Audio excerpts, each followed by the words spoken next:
Hace poco, un amigo me recordó una frase que hace tiempo no venía a mi mente, sabía que existía, pero tal vez no había causado ruido en mi cabeza. El fin justifica los medios. Y de ahí partiendo con una siguiente cuestión. El fin sí va a justificar los medios, y si es así, ¿qué justifica el fin? La primera vez que escuché esta frase, no le causé tanto impacto en mi cabeza.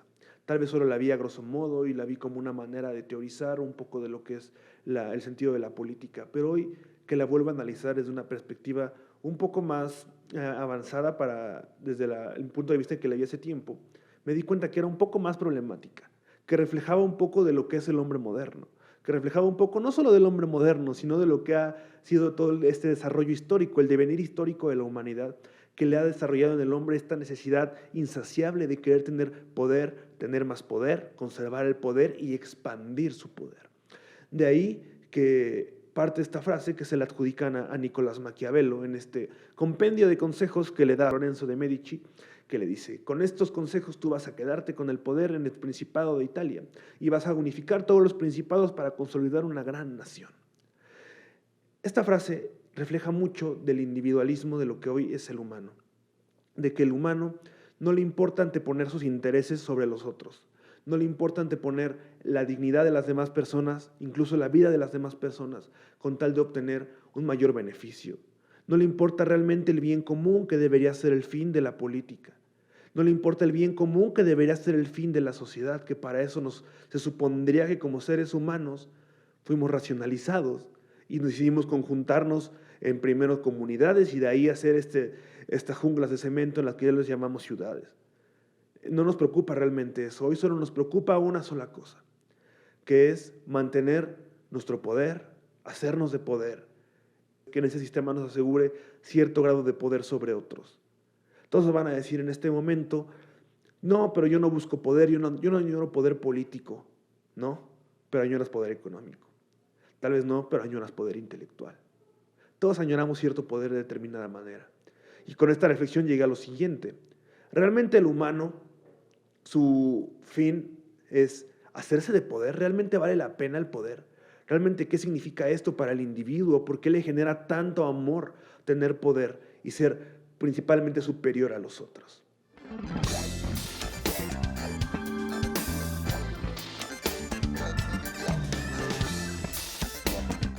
¿Qué tal, amigos? Bienvenidos a este podcast, a este nuevo podcast, como verán, en un estudio completamente nuevo, desde los estudios de Camarote 111, con este proyecto, que es de todos nosotros. Y gracias a los que están aquí viendo los capítulos, con su amigo. El día de hoy hay muchos temas que hablar, mucho que decir, mucho que reflexionar, que tal vez yo no había dicho desde hace tiempo, porque no había tenido la oportunidad tal vez de hacerlo, no había encontrado el espacio correcto para hacerlo, y creo que hoy va a ser un tanto, no tan filosófico como había sido el anterior, pero sí va a ser político, porque también la política y la filosofía son cercanas, se reflexionan mutuamente, por eso es que la filosofía política existe, ¿no? Así que quiero retomar con los sucesos que han ocurrido últimamente en Latinoamérica. Primero, lo de Colombia, que ni siquiera lo había comentado yo, ¿no?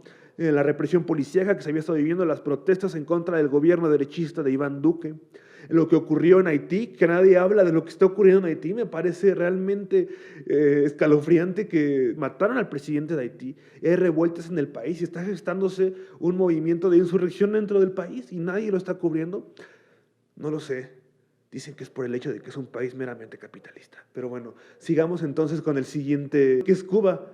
Mediáticamente súper cubierto por el mundo, más o menos lo que está ocurriendo con Haití, pero sin matar a los gobernantes, porque sabemos que los gobernantes de Cuba tienen mucho poder como para que los maten hoy en día. También hay insurrección, hay crisis sanitaria, crisis política.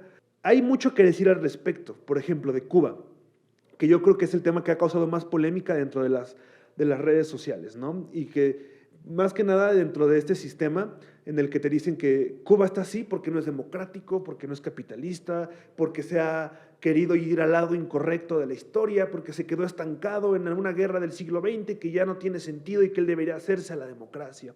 Ok, yo estoy de acuerdo en que el país necesita liberación en muchos sentidos, de derechos humanos, por ejemplo, de libertad de expresión, de libre tránsito. Digo, yo no he visitado el país, pero he escuchado testimonios de gente que ha ido en el que dicen que América chinga su madre, güey. Chinga su madre, güey. América chinga su madre. En todo el mundo. Ya nunca te en el que dicen que la gente de allá no tiene derecho de transitar en su propio país. En eso estoy completamente de acuerdo, que no deberíamos, la verdad, pues yo solo voy a opinar al respecto, no voy a decir que deberíamos, pero deberían tener una liberación de derechos humanos. Claro, los derechos humanos caben en todos lados, pero claro, los derechos son bien subjetivos, ¿no? Dependiendo de la clase que las aplique.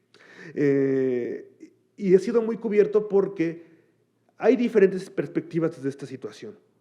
Unos de los que le echan la culpa al bloqueo económico y otros de los que echan la culpa a la situación que está viviendo Cuba en sí misma, del gobierno. Yo sí diría que el gobierno de Cuba es autoritario, no es marxismo como tal. Yo tengo un problema aquí porque el marxismo se basa en lo que es el materialismo histórico. El materialismo histórico parte de lo que dice Hegel sobre la dialéctica. Bueno, hubo materialismo antes, un poco antes hubo materialismo burgués, hubo tipos de materialismo. Hay un libro que les voy a recomendar mucho, yo creo que los voy a dejar en la caja de comentarios, que se llama Introducción al materialismo histórico, que explica mucho al respecto.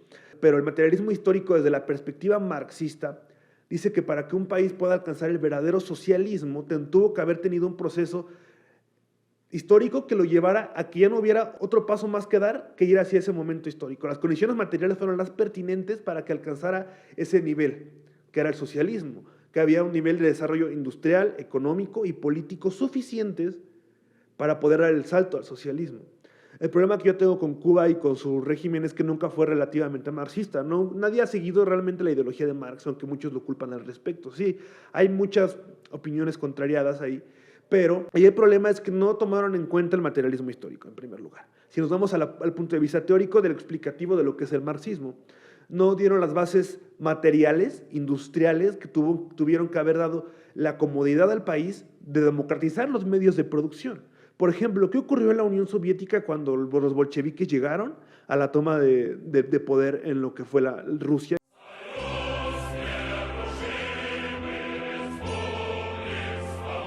Y después la Unión Soviética.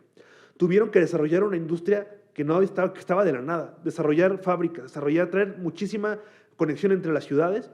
Digo, en el centro, la periferia ya era otra cosa, hablando del centro. Y de ahí se partió a la democratización de los medios de producción. En Cuba no ocurre así. Fue un socialismo no tan planeado, no tan realmente sentado en las ideologías completamente marxistas. Sabemos que el marxismo ha tenido diferentes interpretaciones: el leninismo, el stalinismo, el castrismo, el chavismo, que son marxistas que han adoptado la ideología de Marx y se la pasan por donde mejor les quepa y dicen, yo la entiendo así y yo la voy a ejecutar a mi manera, no me importa. Ese es el primer problema que yo veo aquí. Después, está un bloqueo económico que está desde los años 60 y muchos me van a decir, le echas la culpa al libre mercado de que el mundo está empobrecido. Tú, comunista, le echas la culpa al libre mercado de que el mundo está empobrecido, pero apelas que Cuba no está así porque no hay libre mercado. Digo, ok, yo cuando me hicieron leí esta pregunta, no me la hicieron a mí, pero la leí en una de esas peleas que hay en Facebook de gente en grupos marxistas. Y dije, ok, es una buena pregunta. Y luego yo traté de responderla y decir lo siguiente. Ok, no necesitamos realmente un libre mercado completamente. Sí necesitamos una economía central que tal vez sea un poco más planificada, que tenga mejor redistribución de la riqueza, pero también necesitamos un cooperativismo internacional, una manera en la que todo el mundo pudiera cooperar entre sí. Y de esta forma no tendríamos que echarle la culpa al libre mercado por completo, pero sí a la falta de cooperatividad con todo el mundo. Y llegando al punto que quería llegar con esto, hablando de todos los problemas en Latinoamérica, es ¿por qué se nos olvida tan rápido los problemas sociales que se ponen de moda y luego se esfuman? Hay un concepto que todos los que hemos leído un poco de sociología somos bien mamadores con este tema. En un libro de Zygmunt Bauman que se llama Modernidad líquida, en el que él apela a esto, en el que este mundo en el que estamos inmersos en la modernidad, todo es sumamente pasajero, todo es sumamente efímero, líquido, se nos va de las manos como agua, y se pierde completamente, ya sea en las relaciones interpersonales, en las amorosas, en lo político, todo se nos va relativamente de las manos. Y creo que no hay mejor manera de comprobarlo que observar nuestro entorno. Observar la manera en la que pasó lo de Colombia y todo el mundo puso su banderita de Colombia. Vaya, son bien solidarios todos. Pasa lo de Cuba, todos ponen su bandera de Cuba y ponen Free Cuba y madres así, wow, verdaderamente eres un libertario. Te felicito por esta clase de activismo. Pero ¿qué pasa? Pasa una semana y media, ya nadie está hablando de eso. Pasan semanas, 2 semanas le doy. Yo siempre tengo un valedor con el que siempre que pasa un tema y que todos están poniendo sus banderitas y eso nos manda un mensaje y le decimos, ¿cuánto le calculas que dure esto? Y le pongo, ¿qué te gusta? 3 semanas, a lo mucho. Y ya la gente se lo olvida y pasa a otro tema con lo que todos se cuelgan y dicen, ahora todos somos aquí la Liga de la Justicia para este país. Y se nos olvida de nuevo y pasa otro tema de moda. Y esto solo refleja una cosa, que el ser humano hoy ha perdido el sentido que es el primer punto que yo quiero abordar en este podcast, que es el sentido del individualismo en este mundo que nos han engañado como democrático. Hoy creemos que todos somos un mundo unido, ¿no? Que todos vivimos en una comunidad, pero realmente no nos importa el bienestar de las demás personas. Y yo de aquí partía con lo siguiente, con un ejemplo muy simple para que observemos la manera en la que somos un poco hipócritas al respecto. Yo camino, no sé, a la universidad, por ejemplo, a algún trabajo, ¿no? Y tengo media hora para llegar. Voy en transporte público como la mayoría de las personas de este país. Hay en el bulevar muy transitado para la única manera en que llegar. Ocurre un accidente fatal en el que mueren personas. Dentro de ese transporte público, ¿qué es lo primero que van a pensar las personas que van en camino a sus destinos?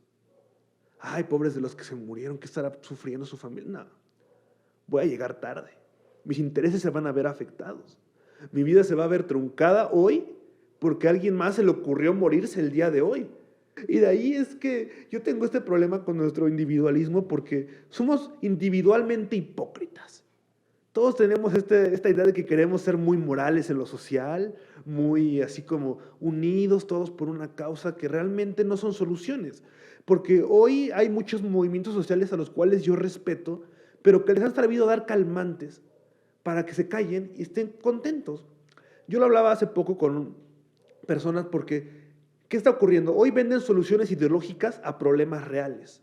Yo no pertenezco a ningún movimiento social de los que están hoy en boga, pero uno de los movimientos muy claros es el que apela al feminismo, lo cual estoy bien a favor, pero hay muchos derechos de los cuales no les están otorgando, pero sí les dan calmantes para decirles, hoy encerramos a tal celebridad que se le acusaron de tener un abuso. Ok, está bien que tenga justicia, pero ¿cuántos casos de impunidad no hay dentro de este mismo entorno? Pero ¿por qué el gobierno decide encarcelar al que va a sonar un chingo en todos los periódicos? Porque es el que explota y es el con el que todas las masas populares van a decir, ay, entonces sí están haciendo, sí les importa lo que yo estoy diciendo, mi movimiento tuvo un poco de valor en mi sociedad, estoy cambiando el mundo. A pesar de que encerraron a uno y dejaron en libertad a 40, estoy cambiando el mundo. No podemos darnos esta libertad hoy en día, en este mundo que ya no hay medios libres, de creer que estamos separados unos con otros. Separados unos con otros y no debemos olvidarnos de las causas reales. No debemos dejar que nos den como este tipo de calmantes que nos hacen quedarnos con un sentido individualista. Y como por ejemplo lo que yo les planteé al principio de los movimientos sociales, que toda la gente se pone a defender una causa por un tiempo y luego se les olvida. ¿Por qué es? Porque mediáticamente es conveniente que se hable de un tema determinado momento y después les dejan de prestar atención. Así es más fácil manipular a las masas. Los medios no son libres de ninguna manera. El medio o lo controla el capitalista o lo controla el Estado. Y de ahí en fuera no tienes información libre. Cualquier información que nos llega ya está truqueada para que la veamos de cierta o tal perspectiva. Y esto nos ha llevado a este punto de creernos seres individuales y que nuestro bienestar está por encima del resto. ¿A qué voy con esto? El humano naturalmente, desde que desarrolló esta maldición del lenguaje, de la escritura, cuando empezamos con la civilización como tal, ya desde antes de la historia, en la prehistoria, había una necesidad de vivir en manadas, ¿no? El mamífero en sí vive en manada, necesita la compañía de otros mamíferos que suplan necesidades que él no podría cumplir dentro del mismo rol de la manada y todos vivirían muy felices dentro de la manada. Esa es la idea fantástica. Somos seres absolutamente gregarios. No nacimos para estar segregados porque somos mamíferos al final de cuentas.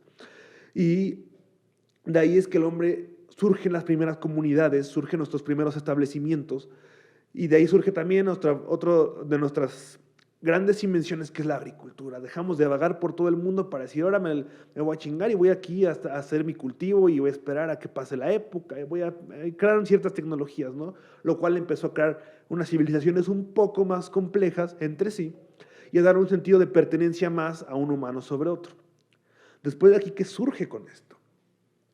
Surge este concepto de lo que es la identidad nacional, las identidades comunitarias, que ahora la comunidad que surgió en los maizales de acá y acá en las primeras etapas de la historia, ahora ya nos odiamos porque ellos se quedaron con una parte del río que estaba más bonita que la mía, hijos de su perra madre, ¿cómo me hacen eso? Y de aquí surge este odio que hay entre las comunidades, ¿no? Como tú perteneces acá, te voy a odiar por eso. Y de aquí que el humano dice, ok, en la naturaleza se da esto, que es la supervivencia de lo que es el más fuerte. Y digo, no lo podemos negar de ninguna razón porque se ve en la naturaleza completamente. Pero el humano ya no es un ser mamífero que solamente es vivo a base de instintos. Somos seres que somos dotados o maldecidos de razón para poder pensar y subjetivar ideas, conceptos, poder crear ideas y poder abstraer ideas, crear un mundo a partir de nuestra cabeza, lo cual ningún otro animal vive. Vaya, ¿eso es un maleficio o un beneficio? No sabría cómo plantearlo ahora. Al crear esta manera de subjetividad, el humano empieza a decir, ok, ya no puedo organizar a todos porque ya todos empiezan a tener deseos. Ya todos empiezan a ver qué es justo y qué no es justo, tal vez sin un concepto de lo que era la verdadera justicia, pero ya todos empiezan a tener necesidades las cuales deberíamos de cubrir porque somos una comunidad. Entonces, ¿qué surge? La organización política. Y de la organización política empieza a surgir una nueva manera de dominación, en la que el ser humano, al principio sí trató de hacerlo únicamente por fuerza, pero se dio cuenta que no era la única manera de poder dominar al otro ser por medio que era la fuerza. Sí podías dominarlo y tenerlo quieto un momento, el esclavismo en la Edad Antigua, la Edad Media también con la Inquisición y todo esto que sublevaban conciencias mediante mecanismos de tortura y de violencia, pero no era suficiente para dominar las conciencias. Y de aquí podríamos partir un poquito con un autor de la posmodernidad postestructuralista que es Michel Foucault, si nos vamos a Vigilar y Castigar, en la que Foucault afirma que ya para el poder no solo era conveniente la dominación mediante fuerza, sino que ahora era necesario crear artefactos de dominación mental y moldeación de cuerpos, dominación del cuerpo, conocer cada parte del humano para dominarla. Y así que a través de la historia se han desarrollado diferentes tecnologías de poder que el ser humano lo han hecho partícipe de la sociedad, pero a la vez lo han alejado de todo. Lo han alejado de su verdadero yo, de su verdadero sentido, han implantado mecanismos de poder que ahora lo hacen pensar en ciertas perspectivas. A partir de eso, del poder, se generan las comunidades políticas y todo lo que esto ha traído, ¿no? Guerras, muerte, economía. Hoy en día, a partir de la modernidad, el capitalismo, el liberalismo, el comunismo, todas estas ideas que han segregado sectores de la sociedad, pero llegamos a este punto en el que nos han dicho que la mejor ideología es la democracia. Sí es, tal vez, no lo sé. No podría dar una opinión tan certera. No quisiera decir que tal vez sí lo sea del todo, porque no estoy tan seguro. No conocemos otra manera en este momento. Tal vez en 50 años alguien me escuche decir esto y diga, no manches, qué estúpidos eran en el 2021. Hoy estamos aquí. Y esto llevó al humano, la democracia, a decirle, ok, somos seres en comunidad, todas nuestras opiniones valen, pero tú tienes que ser un individuo capaz de crear tu propia riqueza, capaz de vivir por ti solo, pero también le tienes que servir a todo el Estado, a todo el gobierno en sí mismo, pero a la vez eres un individuo y que no te importa el resto. Y te dicen, entre más tengas, más vales, entre más poder tengas, más existes, entre mayor cosas tú adquieras, mayor valor para la sociedad tú tienes. Y esto no te lo dicen del todo, pero te lo dicen a través del marketing, a través de la producción, a través de que ahora tus necesidades más básicas, lo más básico ya es capitalizable. Y hoy en día tu valor se va a medir a través de tu poder. Tú me dices, yo no quiero poder político, pero quieres poder adquisitivo, quieres poder económico, quieres poder tal vez educativo, quieres diferentes tipos de poder o autoridad, mínima autoridad que sea. Al final te va a llenar y te va a embriagar un poco. Y a través de esto es que nos han dicho que nuestras necesidades se van a cubrir más en la medida que seamos más capitalizables y más individualistas para poder adquirirlas. No hay manera en la que podamos no lograr lo que queremos sin tener que pasar por miles y miles de personas y sus deseos para poder lograr lo que nosotros queremos. Con esto cierro ya el tema del individualismo. Partiendo del fin justifica los medios, hay ahorita un tema de carreritas al espacio. A ver quién es el rico más Tony Stark de la realidad. Está Jeff Bezos, está Elon Musk y otro cabrón que ni siquiera me acuerdo su nombre, así se hacía hacer de gachos, güey. Están compitiendo a ver quién llega primero al espacio. Ya llegó Elon Musk, ya llegó Jeff Bezos y todos están hablando de esto. Elon Musk está planeando llegar a Marte y hacer colonias, está planeando el Neuralink incluso, ¿no? La manera en la que vamos a mandarnos ya pensamientos de humano a humano. Y con esto no está importando el costo humano que está dejando a su alrededor la industria, por ejemplo, de Amazon, que sí tiene un impacto ambiental, la industria de Tesla, las minas de litio que tiene Elon Musk. Estos hombres están llegando a Marte sobre una pila de cadáveres, ¿no? Cada una les acerca un poco más, un escalón más. Pero eso se ve bien, porque al final es un paso para la humanidad. El fin justifica tanta muerte y tanta desigualdad en el mundo. Y yo solamente voy a cerrar con esta reflexión. Si un simio en una manada se juntara todas las bananas que había en la selva y se las queda para él y sus dos parientes, sus dos hijos, y a todos los demás simios les diera trocitos de banana para vivir, todas las revistas de National Geographic y todos esos lo analizarían como un dato rarísimo. ¿Y por qué ocurre esto? Pero cuando un humano hace eso, sale la revista Forbes. Bueno, pasemos al siguiente punto. Ya hablamos del individualismo y ahora vamos a hablar de lo que es la democracia, porque en este mundo de la modernidad ya hablamos del problema de lo que es el individuo, pero ahora hay que hablar del problema de ser comunidad con ese sentido de individualismo. La democracia, ¿qué es en sí misma? Surge en esta ciudad en la que yo me imagino que todos eran igual de mamadores que yo, sentían que escribían y leían un buen de cosas bien chidas, y al final tal vez hablaban muchas cosas que estaban de más, ¿no? Pero surge en la ciudad-estado llamada Atenas, y surge lo que es la democracia participativa, donde no todos podían participar, sino eran los aristócratas, la gente que podía pensar. En sí la democracia se hizo para las personas que tenían el espacio para pensar y reflexionar, porque las clases trabajadoras, los esclavos, los mercantiles, los de esa época, no tenían tiempo porque ellos tenían que trabajar. Entonces los aristócratas eran quienes tenían que pensar e ir a participar en las decisiones de la democracia de su ciudad-estado. Esta idea se queda pausada después en lo que fue la Edad Media. Sabemos que este es periodo de monarquía en la que el leviatán del Estado somete a todos a través del poder moral de la Iglesia. Después surge esta revolución del hombre en el que llegamos a la ilustración y la liberación de estas cadenas para ponernos otros yugos encima. Y creamos nuestra idea de la democracia liberal. Llegamos a este punto máximo de la sociedad, en el que el hombre hoy es capaz de determinar sus propias ideas. Surge en los tratados como lo que es de John Locke, como lo que hizo Rousseau en el contrato social, este concepto tan abstracto de lo que es la soberanía, de que todos en conjunto tenemos poder. Hemos decidido juntarnos porque cada uno tiene un poder en sí mismo, pero decidimos otorgárselo a algo más grande que tome la decisión por nosotros, el Estado, el contrato social. Así nos vamos a organizar y de esta manera surgen las democracias. Es su base ideológica, los contractualistas de la época. Y hoy en día las democracias me parece que son un completo circo en muchas de las circunstancias, porque no reflejan realmente la voluntad popular, no reflejan realmente situaciones que emerjan, que sean emergentes para todos nosotros, la desigualdad, el mayor índice de pobreza, que todos los jóvenes que estamos saliendo de la universidad cuesta un huevo encontrar un trabajo, eso nadie lo habla. Realmente solamente refleja el interés de cúpulas de poder que se pasan el poder entre sí, se pelean y que dicen que Morena hizo esto, pero que el PRI hizo esto. Aquí hablando del contexto mexicano, espero que me estén viendo en otros países, póngalo en su país. Y se empiezan a pasar la bolita, ¿quién lo hace peor? Y la democracia realmente ya se perdió ese sentido de que tendría... El sentido realmente nunca lo tuvo porque era muy abstracto pensar que todos pudiéramos participar directamente. Hoy en día ya no se reduce al aristócrata poder votar, pero hoy nos dan este placebo de que llevas a una urna y esa urna que te dan esa boletita del poder, que hasta saca brillo, que tú a través de esa vas a ejercer tu poder mágico de decir yo quiero este rumbo para mi país y mi voto vale.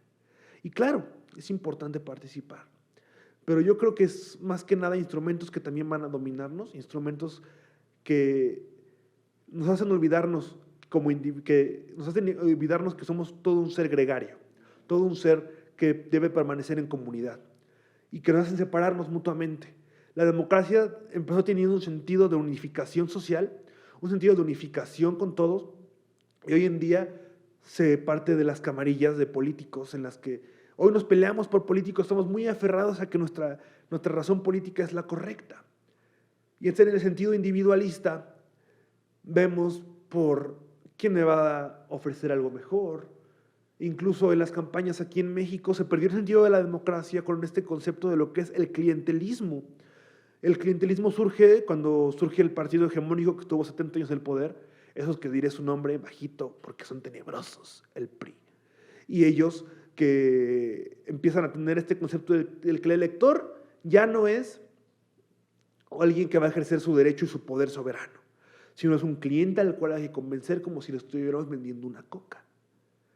Empieza a ver lo que es el marketing político, en el que te dicen, ya no solamente queremos influir en tu decisión que uses para tu poder, sino que vamos a tratar de hacer que tu pensamiento se encamine a una misma causa política, la mía, sin importar lo que tú desees. Te voy a decir que mi causa vale más que tus deseos. Y eso surge de marketing político y que es lo que hoy en día se refleja mucho en las elecciones y a través de estos mecanismos de participación que nos han dado este teatro de la democracia. Y un individuo que se cree individual, que no se sabe uno con el todo, que no se hace uno con el todo, pierde completamente el sentido de la democracia y deja de ver por un bien común y por un bien de la colectividad. Empieza a creer que unos están equivocados y otros no. Unos tienen la razón y otros no. Hay que pelearnos entre nosotros mientras los verdaderos criminales se están juntando todos en una misma cúpula y diciendo, miren cómo se matan estos por nosotros. Entre más divididos los tengamos, mejor vamos a poder manejarlos. Así funciona. Entonces yo creo que si de verdad vamos a ejercer una democracia como individuos, tendríamos que sabernos parte del todo. Que sí tenemos necesidades, que hoy el sistema no podríamos ir en contra de él y decir, ya no voy a producir para mi propio beneficio porque sería un poco hipócrita. No podrías hacerlo del todo, está cerrado si piensas que vas a hacerlo. Al final tienes que irte un poco con la corriente, pero siempre conservando tu sentido de voy a abogar un poco más por la dignidad, voy a hacer que los problemas sociales sean de verdad una exigencia al gobierno, tal vez un sentido más de unificación, ya no solamente encapsularnos en los demás partidos. Hace poco escuchaba otro podcast de Migala, si ojalá lo vean, un saludo Migala, que decían que van a hacer su partido político y dieron una idea que me pareció brutalmente descabellada al principio, pero luego me hizo mucho sentido, en el que dicen, es que ¿por qué tiene que haber 3 partidos políticos si podría haber un chingo? Al final, el dinero para los partidos no es más ni menos, es el mismo, pero se dividiría entre más personas. Y tendrían que ponerse de acuerdo entre más personas y negociar entre más personas, habría más diálogo. ¿Por qué no hacer un chingo de partidos políticos? Y yo dije, wow, esta idea podría ser mucho más representativa que tener un partido que se llame Morena y un partido que se llame PRI y que se esté peleando todo el tiempo. Y con esto cierro el problema del individualismo y la democracia para partir al tema que viene, espero que lo vean un poco antes del 1 de agosto. En México se celebra por primera vez en su historia una consulta popular realizada y participativa por el Instituto Nacional Electoral, en el cual, en pocas palabras, se va a enjuiciar a los expresidentes. Te van a preguntar tu opinión si tú quieres que se someta a juicio político a los expresidentes. De hecho, aquí traigo la pregunta como tal que va a venir para que vayamos cerrando un poquito el tema.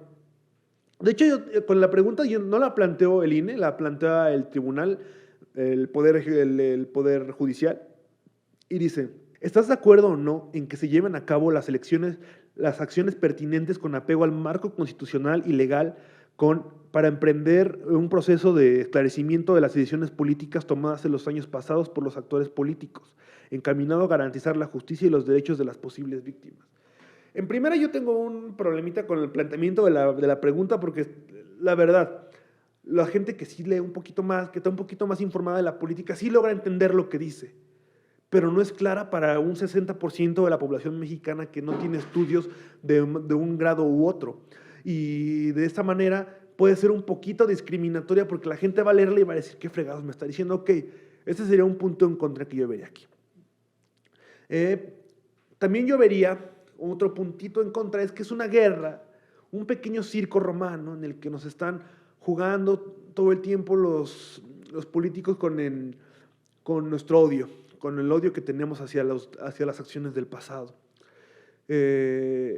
Realmente queremos, como más que nada, es como venganza de todo lo que ha ocurrido. Y eso, en primera, es la parte en la que yo lo vería, ¿no? Que somos como un sentido de venganza, porque realmente tendrían que encarcelar entonces, si a los que le hicieron daño al país, encarcelen a los verdaderos líderes del narco, que acaben con los cárteles, por ejemplo. Pero tiene un punto a favor este tema, que yo creo que si este artefacto se llega a potencializar y a democratizar de la manera correcta, va a ser una manera de medir las acciones de los gobernantes y decir, ok, si yo hago esto, en cierta medida me van a poder encarcelar en un momento, si voy a poder ser enjuiciado una vez que acabe mi mandato, va a poder ser sometido a mis acciones. Y, por ejemplo, ¿qué dicen los presidentes cuando toman posesión y juran frente a la Constitución?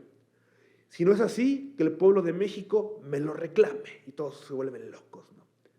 Que el pueblo de México se los reclame realmente, creo que esta es la manera en que podría funcionar, que sea la manera de reclamarle. Podría ser un arma de doble filo para el hoy presidente, porque sus acciones no sabemos quién siga después de él, podrían ser llevadas a juicio. Y en este momento sí es un artefacto político para dividir y para mostrar su poder y para decir, yo puedo más que todos los demás políticos que han estado detrás de mí. Pero entonces yo veo aquí dos posiciones para resumir mi posición al respecto, de la cual me ha costado más trabajo sacar conclusiones. Está la parte de que sí va a ser una medida de mesura para el comportamiento político.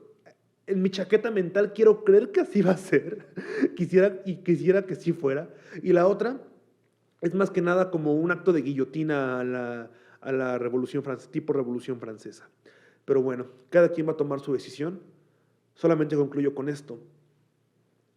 Somos seres que nacieron para estar en sociedad.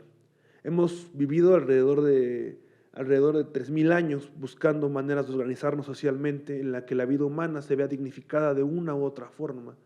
Han surgido mecanismos de poder que nos han llevado por la dirección que ellos han querido, líderes que han jugado con nuestros sentimientos, que han jugado con nuestros deseos, campañas políticas que han jugado con nuestras ganas de poder vivir en un país mejor, en un mundo mejor. Hoy en día lo único que podría salvar a la humanidad del todo sería volverse a saber parte de un todo político, de un todo social, que no solamente tu beneficio propio es el mayor costo que hay que pagar por vivir en este mundo, sino que hay que vivir en el sentido de que todos vivimos en una comunidad. Tantos años de devenir histórico no se podrían resumir en algo tan simple como lo que ocurre hoy en día, que jueguen de esta manera con nuestra forma de querer ver el mundo. Tenemos que tener un poco más de criterio a la hora de tomar decisiones políticas. Pensar en un sentido de comunidad y no solamente pensar con sentimentalismos, con ideologías. No vender ideologías a problemas reales, no darle soluciones ideológicas a problemas que tienen que ser tangibles. Salgan a votar a la consulta popular, sí o no, me vale madres, como quieran, pero háganlo. Que los gobernantes vean que ya saben parte de un todo, que nos creemos un todo político, que ya no solamente ellos juegan con nuestros deseos políticos, sino que ahora ya estamos tomando un poco más de conciencia.